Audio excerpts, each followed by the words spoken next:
we are here protesting the deliberate policy of INEC refusing parties that represent the working masses from getting registered. That is why we are here. The process for registration commenced in 2014. We have met all conditionalities as stipulated in the 1999 Constitution, precisely section 222. We have also met the conditions stipulated in the Electoral Act, precisely section 78, subsection 3 and 4. It is INEC that is now violating the Constitution. We have met all the conditionalities. We have our INEC members representing 2/3 of the Federation. We have our constitution registered with INEC. We have our party leaders registered with INEC. We have all these requirements, haven't met them. So for us, it is INEC that is violating the Constitution. We submitted our application on June 12, 2014.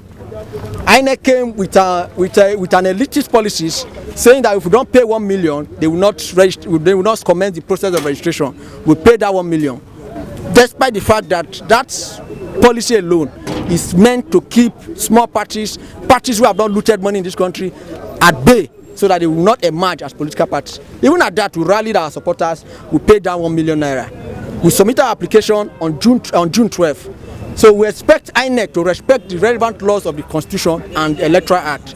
By virtue of section 78, subsection 3, INEC is supposed to get back to us within 1 month.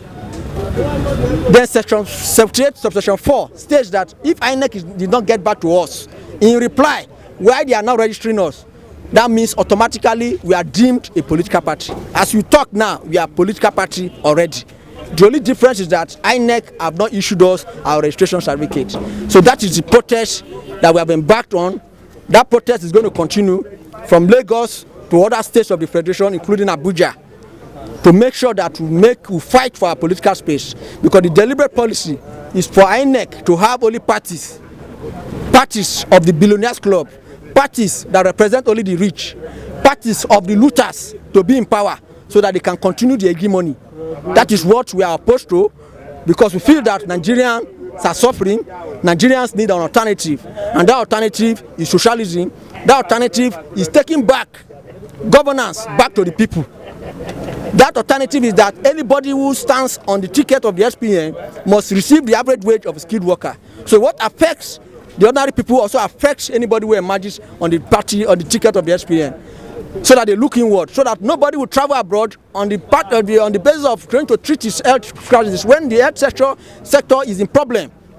Recently, we saw the president travel to UK to treat his ear, whereas we have ENT specialist hospital in Kaduna.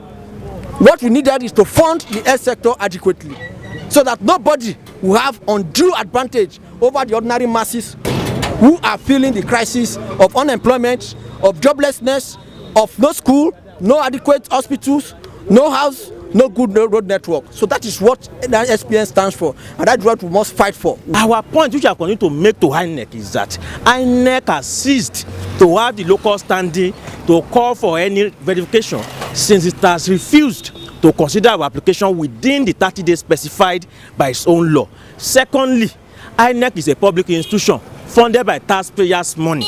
The idea of INEC calling on poor Nigerians that want to form a political party to come to Abuja in a single day so that it can verify their biodata, it can verify their passport, is a cumbersome and undemocratic process that is merely constituted for the purpose of denying ordinary people the opportunity of forming a political party. INEC has offices across the Federation. What would it take it to have its offices in different states to verify the individual INEC members from those states? But the reality is that the Nigerian democracy is a rich man's democracy. It's a democracy that only gives the rich people the opportunity of contesting for power. The role that is assigned to poor people in this democracy is the role of spectators or just voting once every 4 years. And that is why Nigerian leaders are not accountable. That is why the political process are continuing to return elements who will continue to implement policies that are at variance with the interests of ordinary Nigerians. Registration is our right. Registration is our right.